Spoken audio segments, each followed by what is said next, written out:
Alhamdulillah wa salatu wa salam ala Rasulillah. As we are inshallah making a video to answer the criticize and the remarks that people do on myself and on my method of ruqyah, especially on the jinn catching. So we have tried to compile to gather all the questions and things that people say to answer them all inshallah. First question, do you avoid debate? I don't avoid the debate. I look for debate. Wherever we go, in all countries, we go forward to the ulama that are responsible in that country to show to them. Actually, religion is not something that we can debate on, but we have to go to the ulama and show them what we do and get their approval or their remarks or their whatever they're going to say. It's not for usual people to debate on religious matters. And because there's this arguing about jinn catching, I went to the highest Salafi authority I can think of, which is the great Mufti of Saudi Arabia, and I exposed everything to him, and he gave me the best answer I ever had from any scholar, and that is, in one word, if this jinn catching only involves dua and reading Quran, there's no shirk and no haram in it. And I wanted him to write me a written answer and to publish it as they publish any fatawas of people asking things onto them. But he said that they have a policy to reduce ruqyah centers and to avoid professional ruqyah, and they rather tell people to do ruqyah themselves. So this is why they cannot encourage me by publishing this answer. But that is the answer he gave me. So we do go to meet the ulama, but even if it's not ulama, anyone who wants to discuss or ask questions, he is welcome. Can you explain to us the ancient method and why was it changed? So the ancient method is using the symbols in ruqyah.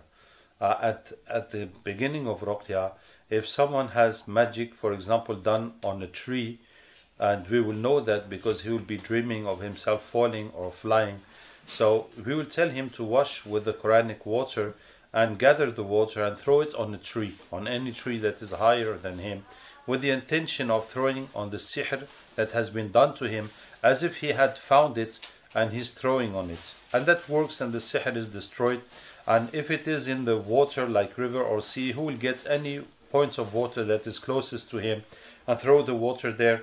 If it is in the graveyard, he will go to any closest graveyard and throw the water on any grave with the intention of throwing on the sihr that has been put to him. And anything that has been done, if it has been done with knots or with a doll or with any kind of thing, he will put similar things in the water he had washed with to destroy it. So that is what we were doing, and alhamdulillah it was working without any problem. But it led people to argue, and when people go to their ulama and say, I went to Abderraouf, he told me to go to the graveyard and to do knots and to take a doll. So they say, well, this is magic, this is magic. And then it becomes very complicated to explain to them that it's not magic. We are treating by the same symbol that have been used to destroy that magic, just with the intention, as Musa alayhi salam, when the sahirs threw their ropes and sticks, he also threw his stick. So it is the same action he has done, but he has done it by the power and the order of Allah, and they have done it by the working with shayateen. But the action was the same. So looking like the magicians or the kuffar is not in itself magic or kufr. It depends what are you doing. But because this method that caused problems to us and caused much debate, and in some countries it led to blocking the ruqyah altogether, so we changed all this method by verses of Quran. So for any type of sihr, we will find a verse that talks about that can give us a clue to that sihr and add it in the water by reading it or by writing and diluting it, and the person will just wash with it and that sihr will go. So since we have changed that whole method, it's not because it was magic or it was shirk or it was wrong, but because it was not understood and there was a shubha, there was a similitude between what we do and the magicians do. So we left it and turned back to total Quranic method. So there will be no problem with it and no ambiguity. Now, when we first changed that method, it happened in Burkina Faso, and because we were going to use a new method, and we had a method that works and that is halal, so we cannot endanger the patients and do experience on them not knowing if it's going to work or not. So we started to do this new experiment in the places where it was impossible to do the old method. So we did that in the beginning, and pretty soon we saw that it was working very well. So then we changed the whole method for all our centers throughout the world. Can you explain why the jinn catching is not shirk?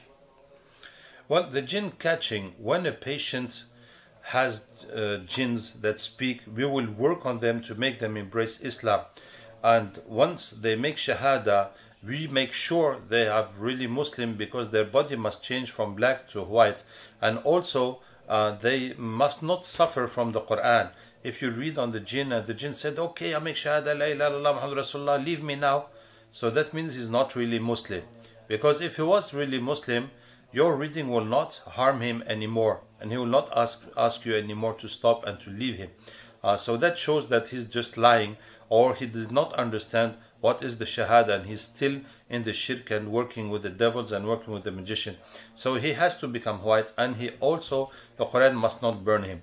One jinn has accepted that and became white, now you tell him, is there any more jinns with the person? And usually there are many who say, yes, we're 5 or 10 or whatever. So you say, we'll ask Allah to bring the other ones. And you read, أَيْنَمَا تَكُونُوا, and the next ones will be easier to convert to Islam. And the more you bring, the more they become easier to convert. When you finish the jinns of the patient, you get the jinns from his house and family, and from all the magicians that worked on him in the past. You bring all the jinns to convert them. Once you have converted them, you read وَكَانَ حَقًّا عَلَيْنَا نَصْرُ الْمُؤْمِنِينَ until they get weapons, and then فَقَاتِلُوا أَوْلِيَاءَ الشَّيْطَانِ, fight the allies of the devil. And the Muslim jinns will see that the allies of the devil are the magicians, and they will go back to those magicians they were working for to fight them. So once you have done that, once you have cleared the environment of the patient, now he can catch the jinn of any other person. So because he has this passage, this gap between him and the jinn's world, and because he was trained to bring jinn and make them become Muslim, so it becomes easier and easier to bring other jinns and to make them become Muslim also. So this is why there's no shirk, it is only dua and using Quran. So the thing about jinn catching is that there is a gap between the person and the jinn's world, and what brings the jinn, it is the dua and the attention of the catcher, and also the pilot who's reading on the catcher. And those verses of Quran make it easy, because the Quran acts on jinn. Allah Tabarak wa Ta'ala has told us twice in Quran, in 2 separate stories, that the jinns came to Rasulullah when he was praying, and they heard his recitation of Quran, and they embraced Islam without even him knowing that they were there, without any discussion between them. They just listened to Quran, and that shocked them positively, and they accepted Islam. But unfortunately, we were not able to take advantage of these surahs and these teachings, and for years I was debating with jinns to make them become Muslim, until I discovered that it was useless, and you just have to give them a verse of Quran that means what you want to say, and they will accept it, and they will embrace Islam immediately. So since we have discovered that, we are using Quran for jinn catching, so it makes it very fast and easy for jinns to come and to become Muslim. Do you work with jinn? we don't work with jinns, and I don't believe in working with jinns. So in our jinn catching, we catch the bad jinns that are harming people, we make them become Muslim, and we send them to fight the magicians, and that's the end. The only relation we keep with them is to make dua for them every day. But that is a general rule of Islam. If you work for any Islamic work, if you give da'wah, you should give time every night to make dua for those people you have done da'wah to. For anything you do for the sake of Allah, you must give time for dua to keep it going. So that dua we do for jinns, it's like putting fuel in your car every day. It keeps them going, and it keeps your good actions that you have done for Allah Ta'ala going, because you keep on entertaining them with new dua. That is the only relation we keep with the jinns. And I don't believe in working with jinns. Actually, it did happen that some jinns become Muslim and they say they want to help me. I said, go ahead, help. Whatever you can help, help. I am not asking you anything. If you feel that this is a good work and you want to help for the sake of Allah, you help. But we cannot keep a contact with the jinn. If someone has a jinn that helps him to cure people, for example, the jinn will give him information that this patient has this has that, he's got such and such situation, it will not last more than a month. Because the people who you treat, they also have bad jinns, and eventually those jinns will see that you have a jinn helping you, so they will attack him, and eventually you'll get bad jinns that are stronger than your jinn. They will beat him up and they will take his place. One of them is going to take his place, and he's going to keep taking you into errors and playing, having fun with you, giving you wrong things about people, and telling you, making you think that you are great and you're working, people are curing when you are doing nothing. So this is why I tell you by experience, if someone uses Muslim jinns to treat people, it would not last more than a month. And all those who say they have mashayikh, they have this, they have kings, it is nothing. It is nothing. They will always get big jinns to come beat them up and take their place, and finally they will just be led into they will just have jinns playing around with them.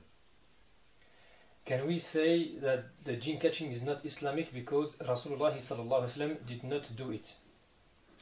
No, we cannot, because the ruqyah is a medical matter, and there is plenty of dalils on this.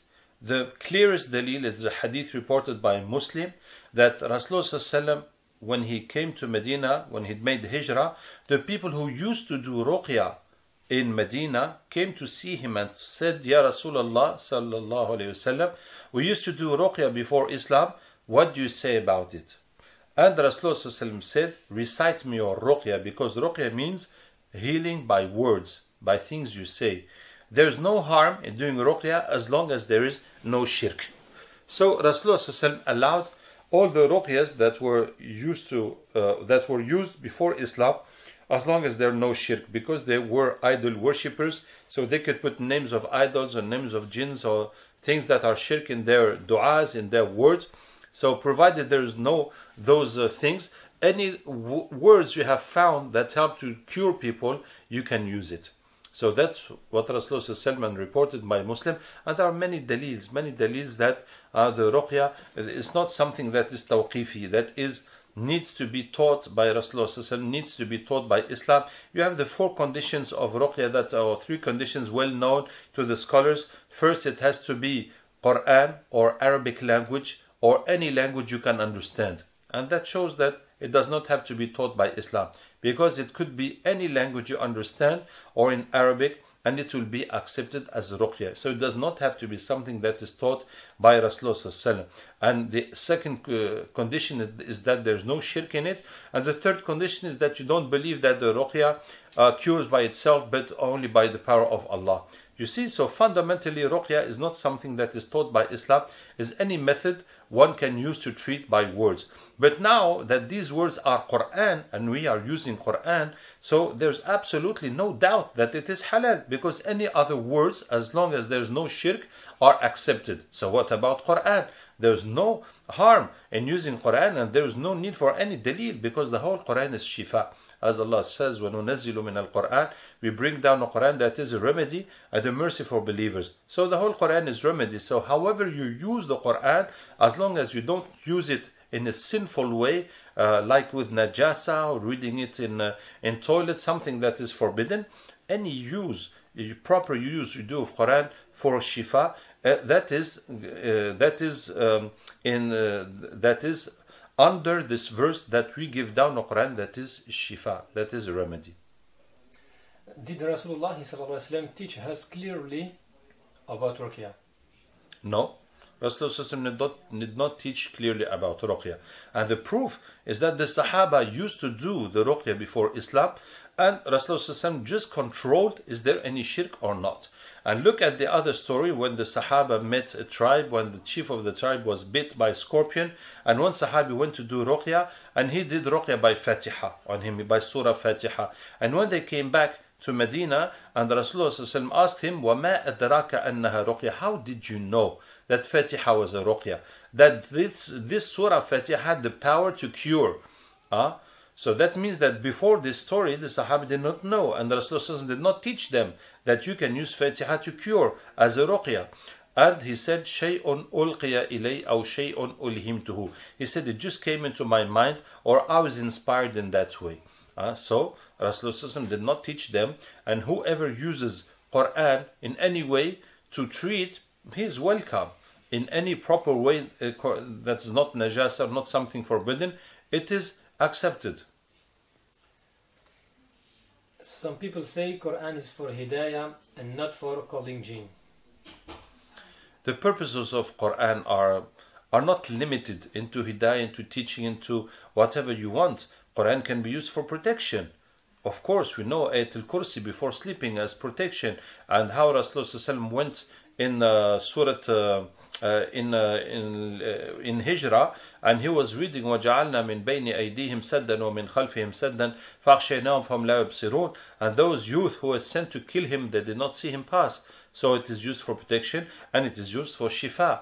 And it is shifa. We are bringing jinns to cure people, and also for da'wah. Quran is for da'wah. We bring these jinns to give them da'wah. So alhamdulillah, as I told you in these two stories where the Quran, where jinns converted by listening to Quran, Quran has a power upon jinns. It acts upon jinns and it burns them when they are not Muslim. And when they hear the Quran, they understand and they react to it immediately. So alhamdulillah, this is an opportunity for us to bring them and to convert them. Is jinn catching permissible?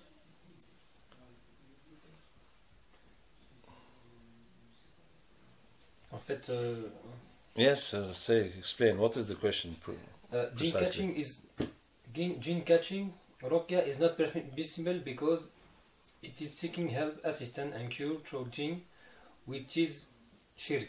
Some say it is asking Allah and the jinn. Okay. So in the jinn catching, we don't ask anything from the jinns. We don't have jinns to bring the jinns. We don't ask the jinns to come. Please come. No, we ask Allah to bring the jinns. And Allah brings the jinns. And many times the jinns say, how did you bring me here? Why did you bring me here? How come? I was hidden. How did you bring me here? They say it. And it is Allah who brought them. We don't have a physical power to call the jinns, to bring the jinns, to attract the jinns like magnet. We are asking Allah and using this verse, and the jinns come. So there's no jinns involved in bringing the jinns, in jinn catching. And we read the verses to convert them. Once they are converted, we send them to fight back the magicians. So there's no jinns involved. We don't ask the jinns. We don't ask Allah and ask the jinns. We don't ask the jinns. Now when we ask questions to the jinns, it is like if a policeman catches a robber and asks him question. Will you say that that policeman is working with the robber? No, he caught the robber. He might as well take whatever information he can take out of that robber, knowing that it is a robber, is likely to lie. So the policeman must be clever, but he will ask the robber whatever he wants to ask, and then he will use his brain to figure out is that reliable or not information. But the fact to ask the jinns, there's no, it's not asking help from the jinns. Instead of reading on the patient to do diagnostic, we read on the catcher. Indirect ruqyah is bid'ah. So first of all, the word bid'ah is not appropriate for ruqyah, because ruqyah is curing, was before Islam, continued, and the Rasulullah gave some boundaries, so that is to do no shirk. And then we knew that Quran can be used for ruqyah and for shifa, but it was not explained and detailed by the Sunnah. So it is a medical field. Even though it uses Quran, even though you must avoid shirk. But so we cannot speak of bid'ah concerning ruqyah. Secondly, I don't believe in doing diagnostic by reading on the patient. The patient comes, you read on him, and you want to see what reactions he's got, to say that you've got jinn, you've got magic, you've got ayn, you've got this, or you have nothing. I don't believe in that diagnostic. Of course, some reactions can come, but some reactions cannot come. And some people have no reactions when they listen to Quran, yet they do have Quran, they do have jinn, they do have ayn, but there's no reaction. So I don't believe in this method of diagnostic. Our diagnostic is based on 4 symptoms: blockages in life, for work, for marriage, for studies, for money, etc., unusual health problems, pains, weird diseases, unusual mental states like anger, depression, forgetting, fears, hearing voices, goes to madness, and bad dreams. So these 4 symptoms are mentioned in Quran. That is what we use for diagnostic. And we don't use jinn catching for diagnostic. That is wrong. You don't think that we are bringing the jinns to understand what you have. What is your problem? That's not what we do. We understand your problem by discussing with you, hearing what you say, why are you coming, why are you seeking help, and we will ask you all the questions we need to ask, and that's how we establish your diagnostic. Now, when we take away your jinns, we will ask them, what are you doing with this guy? And they'll say, well, we have been sent by magic, there's 5 times magic by 2 people or whatever. Actually, we don't need that information, but we'd ask that from the jinn, so you understand that your jinns have come and this is what they have said and they have gone. Yet that information is not reliable as such, and it's not used for diagnostic, and that will not involve in your treatment. In diagnostic, when you ask mother name for catching, people have twisted it to make it look like you're asking for mother name like magicians do. We ask for names for catching. If you come for treatment and you say, for example, you have problem with your wife and she gets angry, so we'll ask you the name of your wife, so we will also do the catching for her to remove her jinns.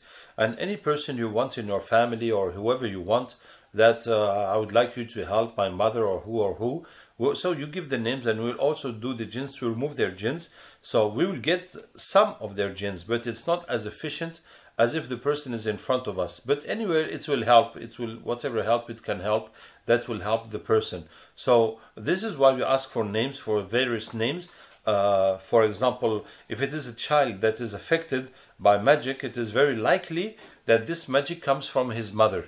Because when a lady is pregnant, if she has magic on her, that will often go onto the child through pregnancy. So if a young child has some jinn and jadoo sihr problems, we will ask for who is the mother. If she's not here, what's her name? So we'll take off the jinns from her and check if she really has sihr, if that is the one that has affected the child. In that case, we ask for the mother name. But otherwise, we don't specifically ask for and we don't need the mother's name. We just need the person's name. If the person is here, we don't even need his name, but he's here. But if you want us to do catching for someone else, or if you're calling us from far away to ask for catching, we ask for your name and your city, so we can target your catching. Does the jinn catching harm the catcher? When the person is becoming a catcher, when the person is possessed and we are converting the jinns and bringing other jinns and the jinns of his house and family and from the people who made sihr on them, some people can't bear it. When you remove his jinns, if he brings another jinn, it puts him in a new problem, very difficult to get that jinn out, to come over it. And so if the patient does not want to become jinn catcher, it is the end of it. But if the patient wants to become jinn catcher, we'll try to continue bringing jinns and converting them until it becomes smooth and easy and he feels no harm on it. But some people don't. they try, it does not work, it keeps on being difficult, makes him tired, makes him ill, so we leave them.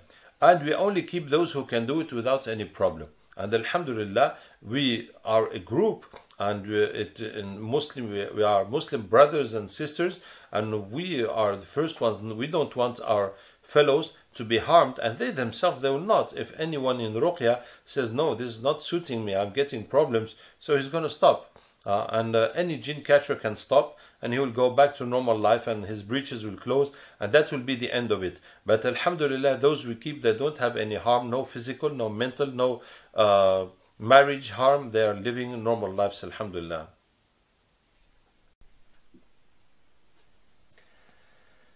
The hadith of Sulaiman alayhi salam means the catching is not allowed.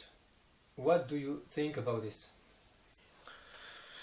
That is a totally wrong understanding of the hadith of Sulaiman alayhi salam. So Rasulullah said, yesterday night I was praying, a shaitan came to disturb my prayer, so I caught his neck until I felt the cool of his saliva on my arm, on my forearm, and I thought of attaching him on in the mosque, so that the morning everybody would see him and the children would play with him in Medina. But then I remembered the dua of Sulaiman alayhi salam, I let him go. So what does that mean? Sulaiman alayhi salam said, Rabbi ighfir li wa hab li mulka la yanbaghi li ahadin min ba'di. Oh my Lord, forgive me and give me a kingdom that no one after me will have. This means that no one after Sulaiman alayhi salam can have his same power. For example, Sulaiman had the wind to take him to travel. غُدُوُّهَا شَهْرٌ وَرَوَاحُهَا شَهْرٌ. He will go in one morning, 1 month distance. What people usually travel during 1 month, he will do it in the morning, come back in the afternoon. So no one will ever have this. Yet we can build airplanes, we can make helicopters, we can make etc. But no one will have the wind to obey to him. And the power Sulaiman alayhi salam had over jinns, وَمَن يَزِغْ مِنْهُمْ عَنْ أَمْرِنَا نُذِقْهُ مِنْ عَذَابِ السَّعِيرِ. Whoever disobeys to him, we hit him with hellfire. So any jinns who disobeys to Sulaiman alayhi salam, the Jahannam will hit him, he will die immediately. So if Sulaiman tells the jinn, don't move, finish, he cannot move. Do this job, do that, anything he will tell them, they have to obey immediately, totally. And otherwise they will die.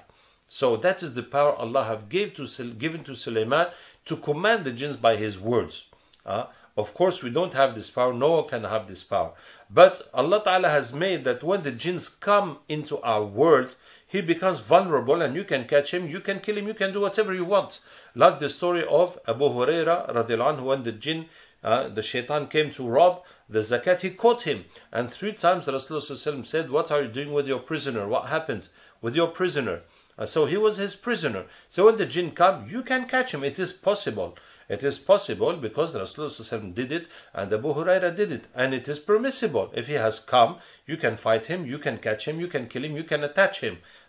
So as Rasulullah wanted to attach him and keep him and show him to everybody, then he left it. It is not because it is haram or because it is not possible. It was possible and it's not haram.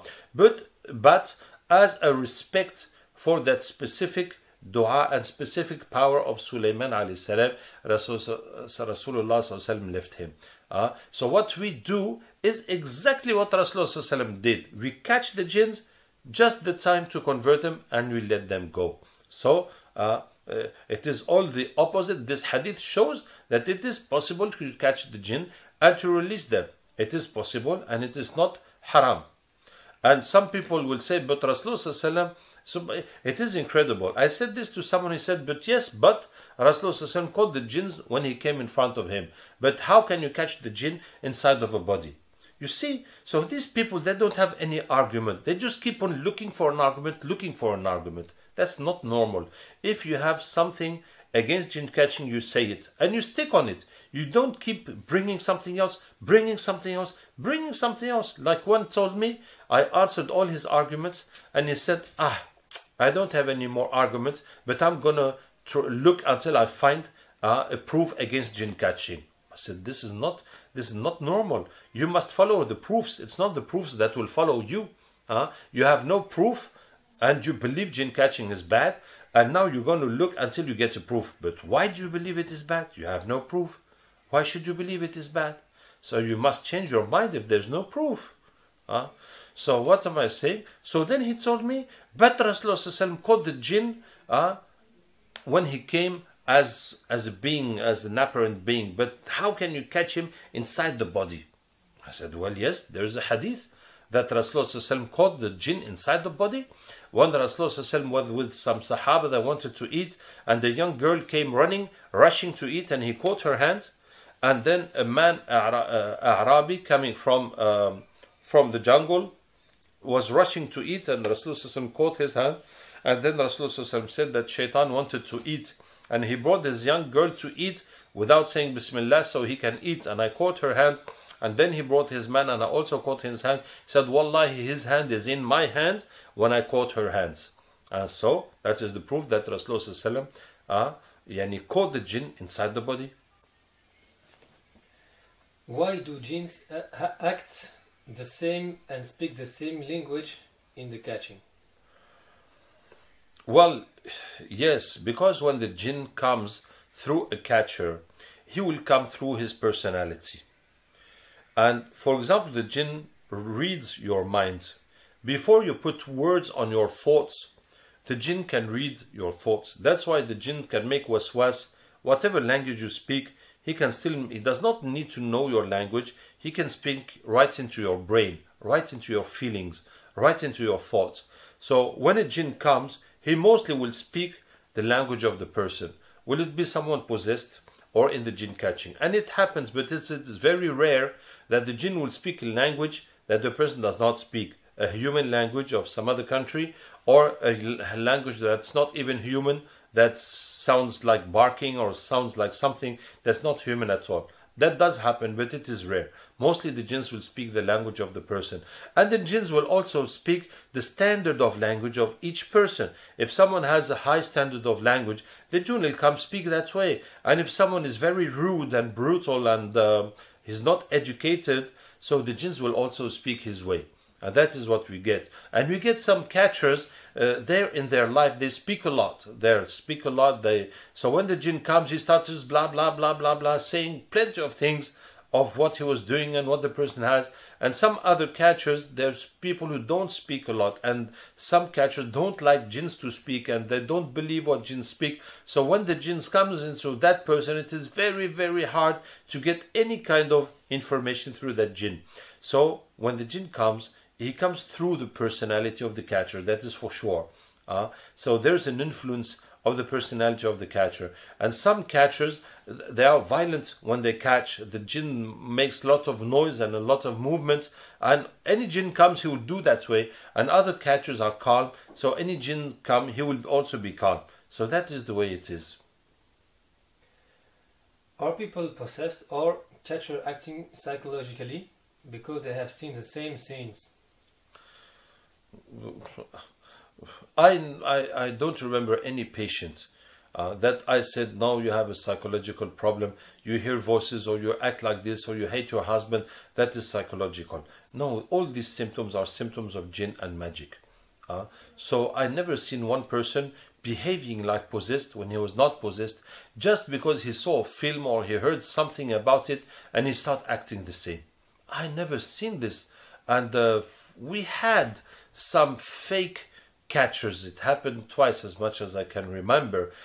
People were not catchers, they had jinns, and those jinns were pretending to catch jinns of other people. And they, anytime we tell them to catch for someone, that jinn comes and he makes like a sketch and shows us that you have caught the jinn of the person. But you very easily understand it, because the jinns, they don't have a lot of imagination to make a lot of scenarios. So they will be repeating the same thing for a few people, and you say this is impossible. And he will always be giving the same answers. They're not good liars, and they can't invent many stories. It's not part of their world, so they can't keep inventing it. So we very, very easily understand that this is fake thing. Most ulama forbid to speak with jinn. No, it's not right. Ulama do not forbid to speak with jinn. We have the story of Abu Huraira radiallahu anhu speaking with the jinn 3 nights, And every morning Rasulullah was asking him what happened, and he's going to come back and this, and Rasulullah did not say, hey, that's a jinn, you must not speak with him, it is forbidden to speak with jinns. No, it's not forbidden to speak with jinns. And Ibn Taymiyyah has written what is permissible, not permissible to ask the jinns about.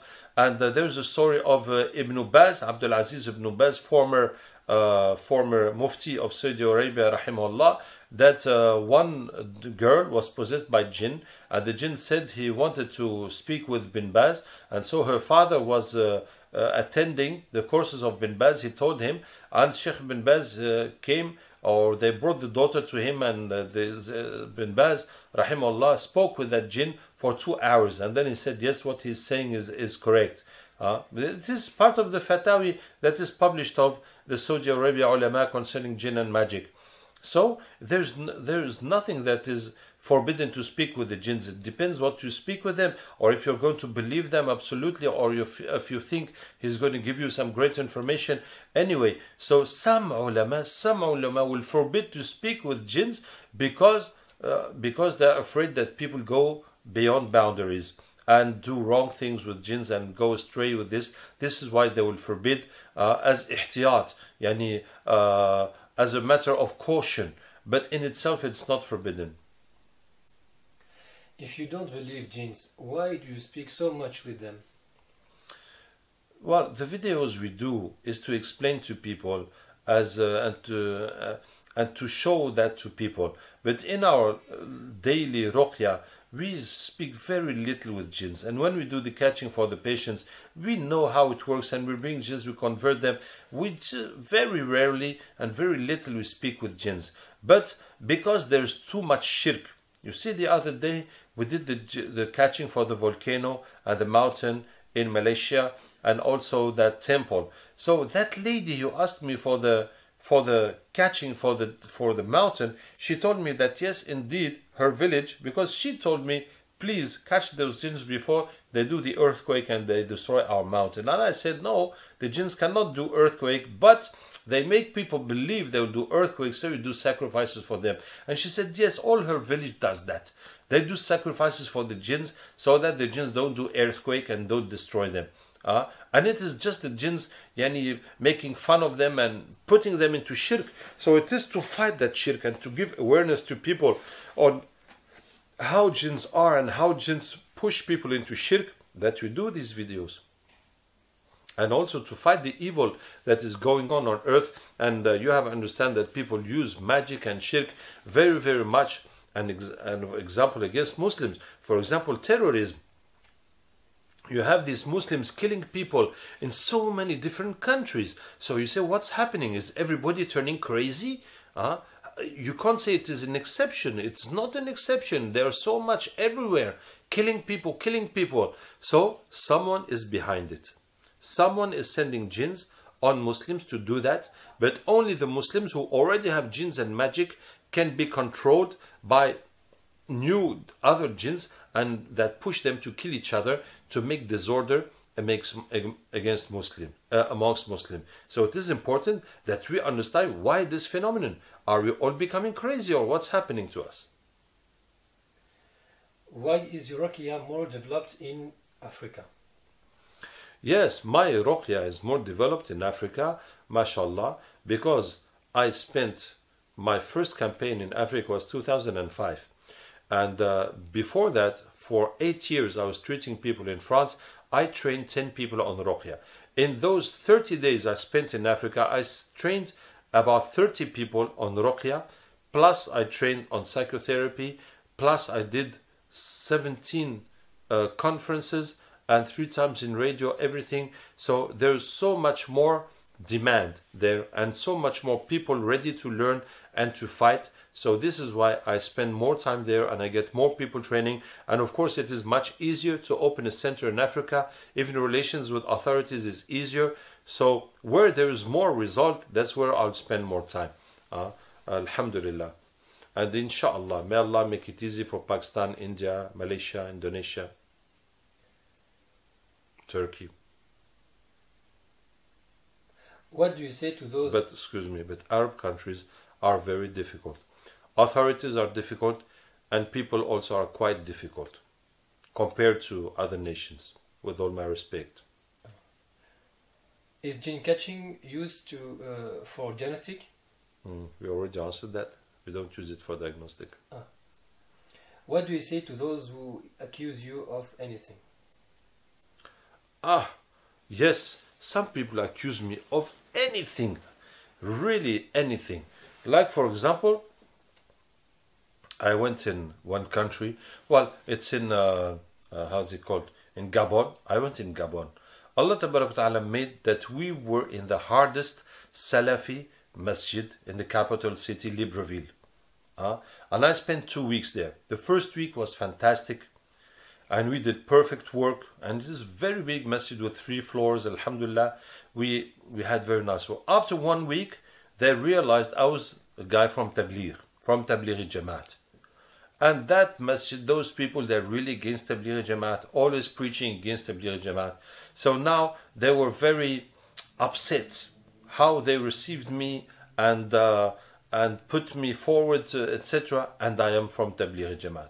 So now they start looking for anything and giving any kind of arguments against me. And they said that when I say أينما تكونوا يأتي بكم الله جميعا إن الله على كل شيء قدير, I will change the words and the letters so it becomes shirk, and that is why the jinns come. لا حول ولا قوة إلا بالله. It is total nonsense, because they cannot believe how can someone from Tabligh be working on jinns and converting jinns and curing people. This is not possible, because Tabligh people, they say, have wrong aqidah, so any Tabligh person cannot be doing something right and something good. And this is completely wrong, because Tabligh is a group that does not teach aqidah. It does not teach aqidah, because in India, Pakistan, they have ulama in every masjid, and all the children of Muslims, they follow courses from young. So concerning deen, they are taught deen by their ulama according to their madhab. So when people come into Tabligh, they do not teach them deen. They just teach them da'wah. And Tabligh is a worldwide movement. So if you go in Tabligh, if you're from Arab country, from Indonesia, from Turkey, from anywhere, they will not teach you Indian madhab or Hanafi madhab or Deobandi aqidah. No, they will just teach you the way to make da'wah. That's it. And you come with your aqidah, with your madhab, with however you are, and you will stay however you are. Now, in the Indian and Pakistani groups, they have alim in each group that will also teach them about religion according to their madhab. So that is meaningless. I am Arab person, I have been in Tabligh. They did not teach me any kind of aqidah, that we go to graves, that we do this. And I have been even to India, Pakistan. I even Torah, Urdu, yani Sikhna. I learned a bit of Urdu so I can have direct contact with the Mashayikh, with the Buzurgu. And never I have seen something that is not confirmed to aqidah. So that is totally stupid and nonsense to say that Tabligh people have false aqidah, and anyone who goes to Tabligh, his aqidah is false. So this is the kind of arguments that people say nonsense. That people say nonsense just because, well, if you are shocked that jinn catching, you think it is impossible, you think it is impossible. It is something new to you, you cannot bear it, so it is something new to you. That's all you can say. Don't look for false arguments that have no meaning. Last question. How can you be sure that the jinn are really Muslim? We did answer it. We are sure that the jinns are Muslim because the Quran does not burn them anymore, and because they were black and they turned into white. That's how we know that they have really become Muslim. May Allah Ta'ala accept us and guide us. And if you have any question, you just send them to the website, inshallah. And inshallah we will answer you. Wassalamu alaikum wa rahmatullahi wa barakatuh.